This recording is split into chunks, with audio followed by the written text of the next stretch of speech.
Welcome to Storytelling and Beyond, where every story touches the heart and reveals the deeper truths of life.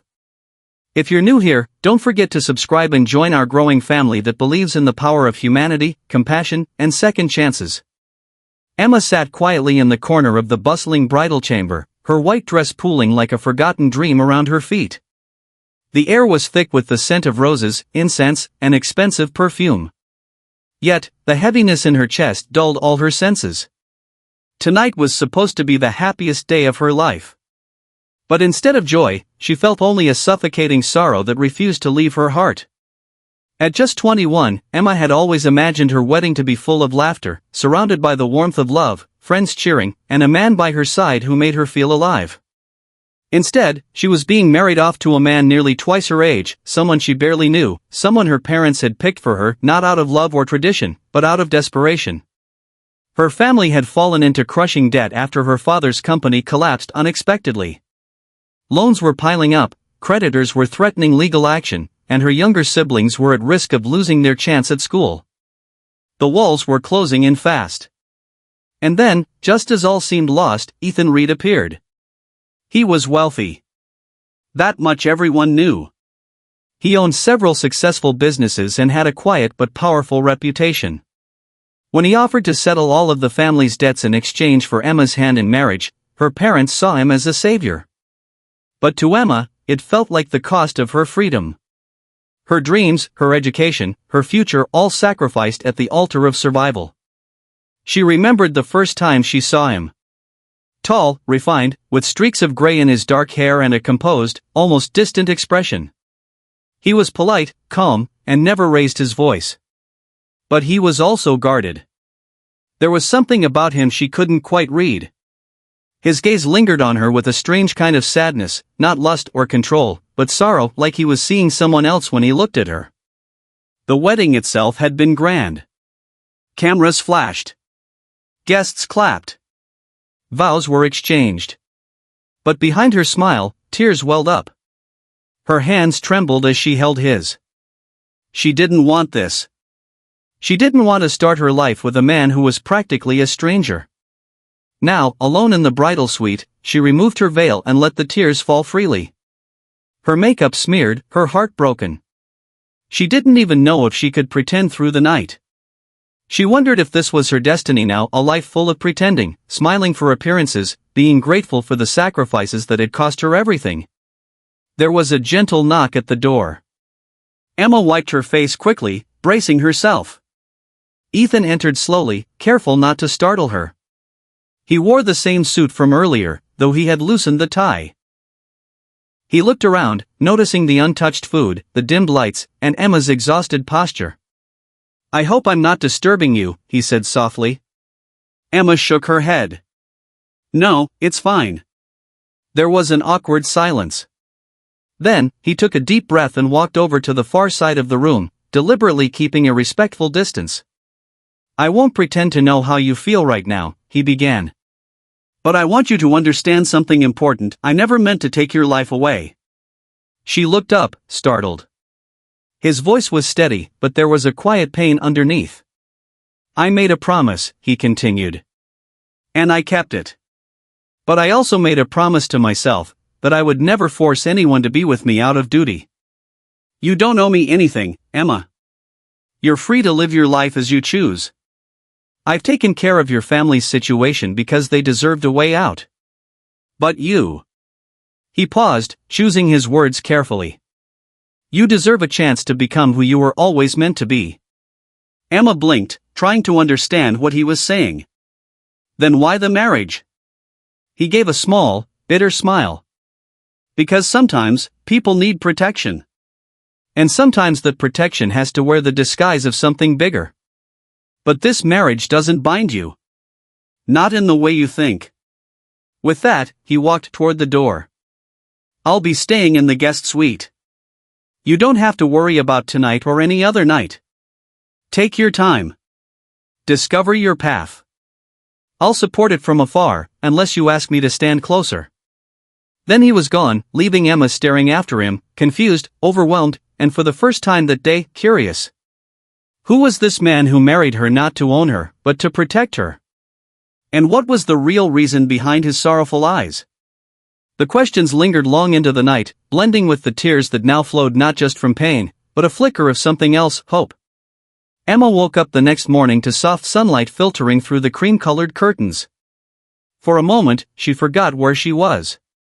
The warmth of the blanket, the silence of the room, it all felt too calm, too peaceful for someone who had just been married under the weight of obligation. But then it came back to her, the wedding, the tears, Ethan's unexpected words. She sat up slowly, glancing around the elegantly furnished suite. Everything was immaculate, too perfect, almost like it belonged to someone else's life. Her gown still lay crumpled over the back of a chair, a silent witness to the night she thought would be the end of her freedom. And yet, she hadn't been forced into anything. Ethan had simply offered space. And strangely, respect. Curiosity crept in, replacing the numbness she had carried the day before. After a quick shower, she changed into a soft beige dress she found laid out for her, along with a handwritten note on the vanity. Emma, there's no pressure today. Or ever. If you'd like to talk, I'll be in the library downstairs. If not, take the day for yourself. Ethan. It was hard to understand this man. His wealth, his decision to marry her, his silence, and now, his distance.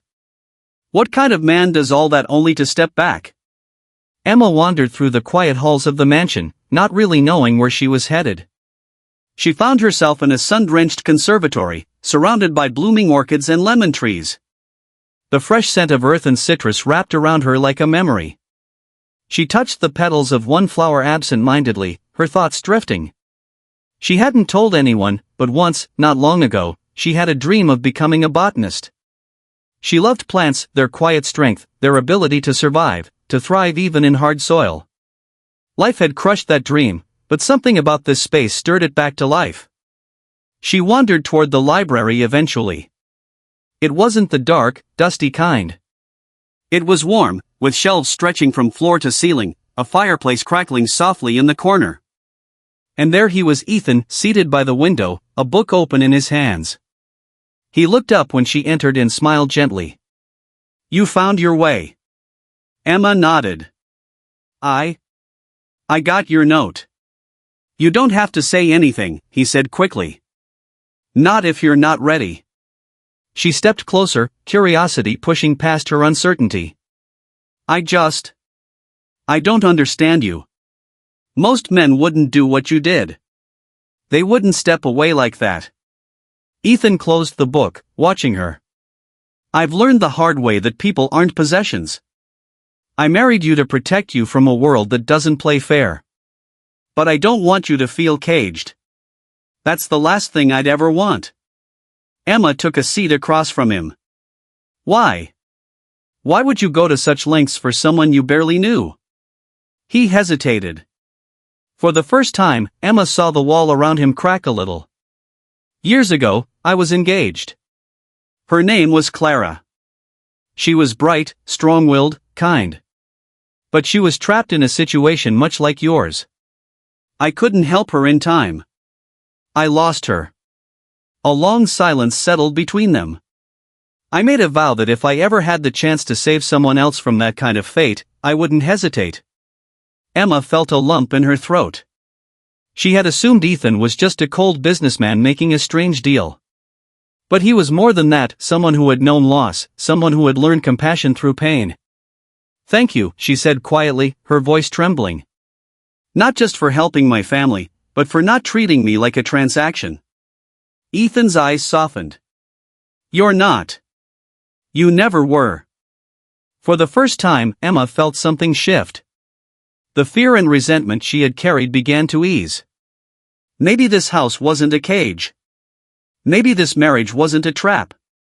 Maybe, just maybe, it was the beginning of something neither of them expected. Not love. Not yet. But understanding. And maybe, with time, something even deeper. The days that followed settled into a quiet rhythm. Emma no longer wandered the mansion in confusion, she began exploring it with intent. The kitchen, the garden, the cozy reading corner near the stained glass window upstairs all slowly became familiar. And though she still kept her distance emotionally, her interactions with Ethan became less guarded. Every morning, there was breakfast set for her, whether or not she joined him at the table. And every evening, the library lamp was left on, in case she wanted to sit and read. Ethan never pressured her, but he was always present, always patient. One afternoon, Emma sat on the back patio, sketching the rose bushes as a way to calm her mind. She didn't notice Ethan approaching until he gently placed a small cup of tea beside her. "You draw," he said, noticing the delicate outlines of petals taking form on her pad. "Just a little. It helps me think." "They're beautiful," he said, his voice low but genuine. "There's a softness in your lines. Like you see more in them than just color." Emma blushed slightly but kept drawing. "Plants are honest. You give them light, water, care, they bloom. No drama, no lies." Ethan smiled, then hesitated. "Can I show you something?" Curious, she nodded and followed him down a stone path that wound through the garden to a locked greenhouse she hadn't noticed before. He opened the door and stepped inside. The air was rich with the scent of soil and herbs. Ferns, orchids, vines, it was a small jungle. "I used to work in here with my mother," Ethan said quietly, brushing his fingers over a leaf. "She passed away a few years ago. This was her sanctuary." Emma looked around in awe. "It's beautiful. She taught me everything I know about caring for things. She always said you don't really own anything in this world. You're just a caretaker, for as long as you're allowed to be."